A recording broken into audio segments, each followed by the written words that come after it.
1 tahun belakangan ini masyarakat dihebohkan dengan kemunculannya AI. Banyak orang berpendapat bahwa AI ini akan menggantikan pekerjaan manusia. Dan bukti nyatanya adalah ada 160.000 aktor di Hollywood itu yang mau kerja karena ada AI ini. Bahkan salah satunya adalah Bryan Cranston, Walter White, aktor dari Breaking Bad. Itu juga ikut menyuarakan pendapatnya. We will not allow you to take away our dignity. Jadi, apakah benar AI ini akan mengancam pekerjaan kita, terutama di bidang kreatif termasuk saya nih? Kita akan jawab di video ini. AI atau Artificial Intelligence sebenarnya itu sudah lama hadir di masyarakat. Contohnya misalnya kita sedang berbelanja di marketplace dan kita bisa menemukan produk-produk relevan yang kita butuhkan. Nah, itu juga menggunakan teknologi AI. Tetapi yang paling dibicarakan itu adalah ketika muncul DALL-E 2 pada Juli 2022. DALL-E 2 adalah sebuah model AI yang bisa mengubah teks menjadi image atau bahasa lainnya text to image. Dan di sini kamu bisa membuat apapun yang kamu inginkan hanya dengan mendeskripsikan apa yang kamu inginkan. Lalu beberapa bulan kemudian, yaitu November 2022, muncullah ChatGPT.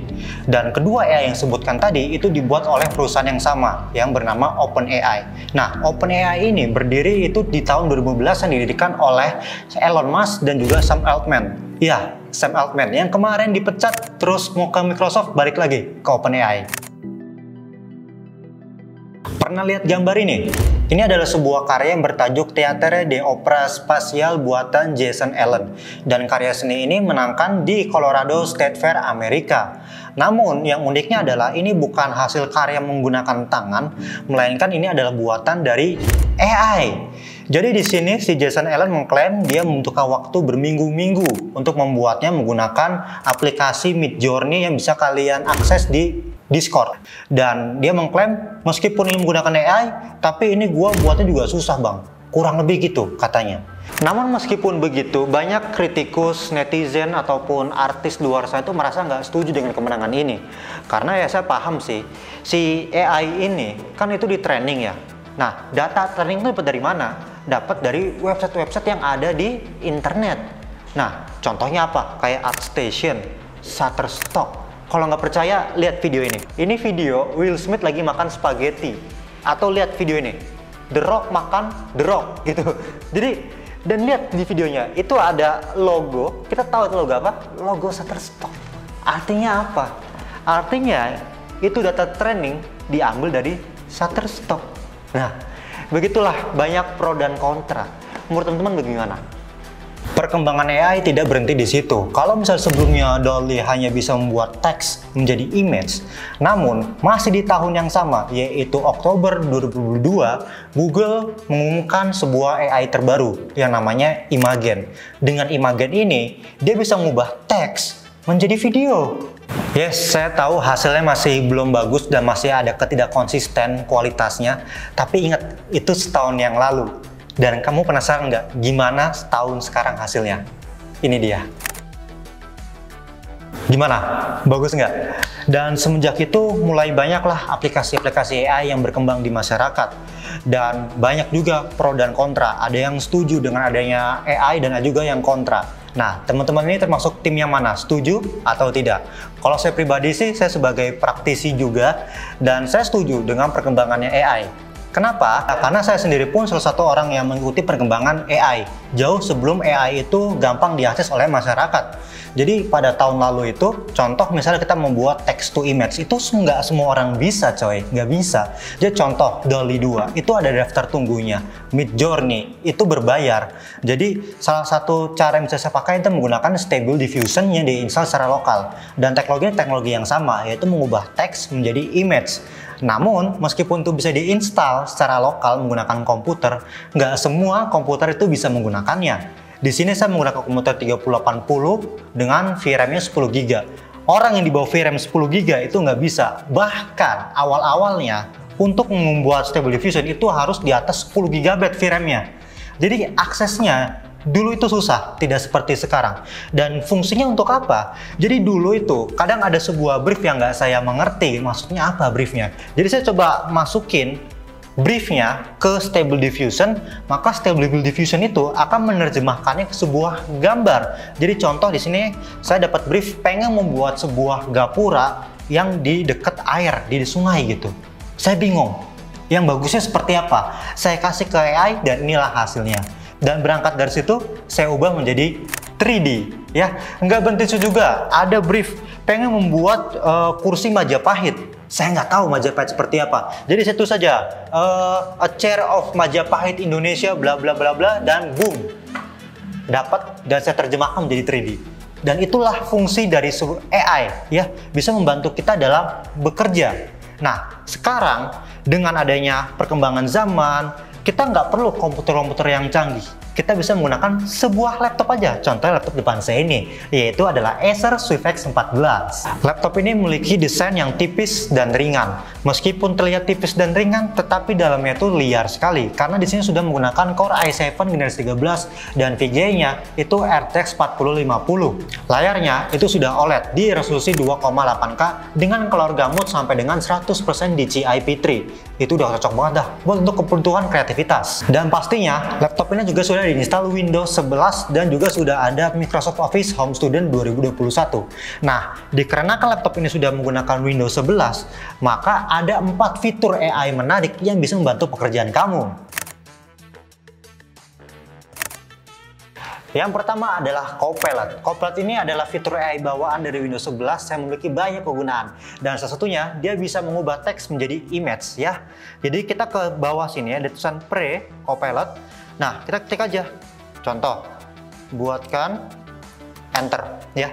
Dan dia bisa pakai bahasa Indonesia dan kita tunggu sebentar akan loading hasil dari gambarnya. Dan inilah hasilnya. Wow. Sangat brutal sekali dan saya suka desainnya, mantep. Kita bisa ubah-ubah, nih ada rekomendasi, bisa diklik aja. Oke, dan BTW ini udah pakai DALL-E 3. Tidak hanya mengubah teks menjadi image, tapi juga bisa mencari penelusuran web. Tapi kalau penelusuran web juga biasa lah. Nah, yang unik adalah dia bisa membantu merangkum dari web yang kita buka. Contohnya di sini dan kita coba rangkum ya. BTW saya pakai Microsoft Bing, kita bisa ke sini ya. Lalu tinggal bilang aja, tolong rangkumin halaman ini dong, enter. Dia bisa ke bahasa Indonesia dan dia akan merangkum dari isi halaman ini.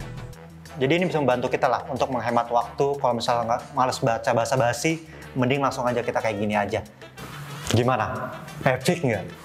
Pernah ngerasa nggak sih kerja malam-malam terus layar laptopnya terang banget, pengen diubah ke dark mode? Bisa menggunakan Copilot dan kita juga bisa menggunakan perintah suara juga.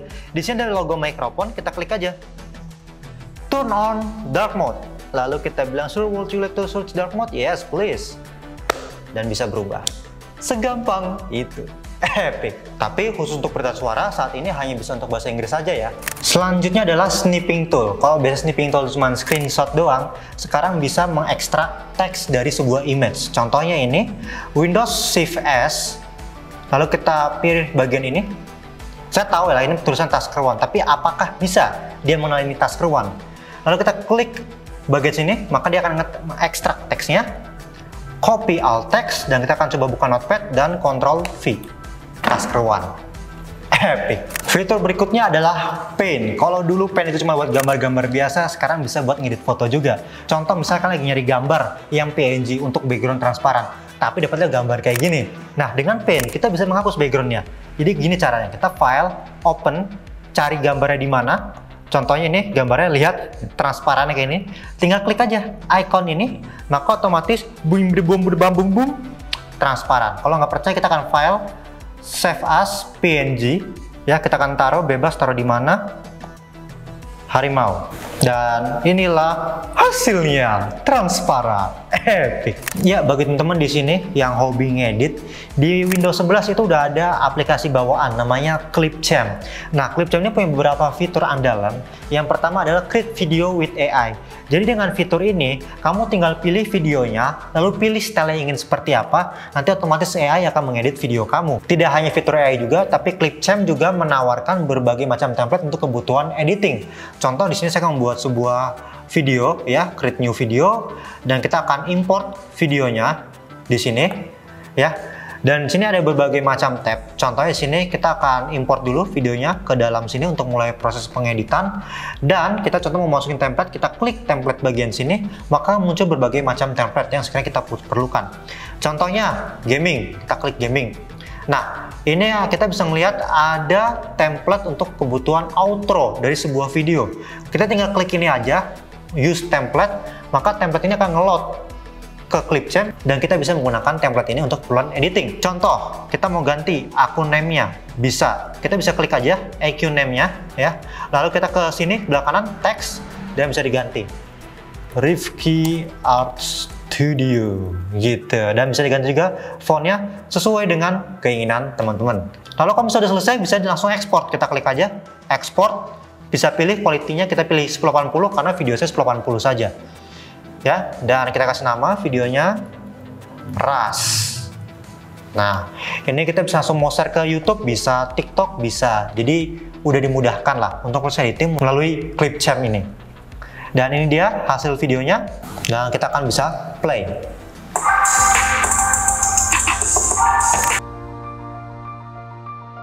Jadi kesimpulannya, apakah kita harus takut akan perkembangan teknologi, terutama AI ini? Menurut saya sih tidak ya, karena rasa takut itu hadir karena akan ketidaktahuan. Nah, karena kita tidak tahu, makanya harus kita mencari ilmu. Dengan ilmu itu, kita bisa mengendalikan teknologi. Ingat, teknologi hadir itu bukan untuk menggantikan pekerjaan kita, tapi untuk membantu pekerjaan kita. Oke, saya Rifki, jangan lupa beli laptop ini. Sampai jumpa di video berikutnya. Bye-bye.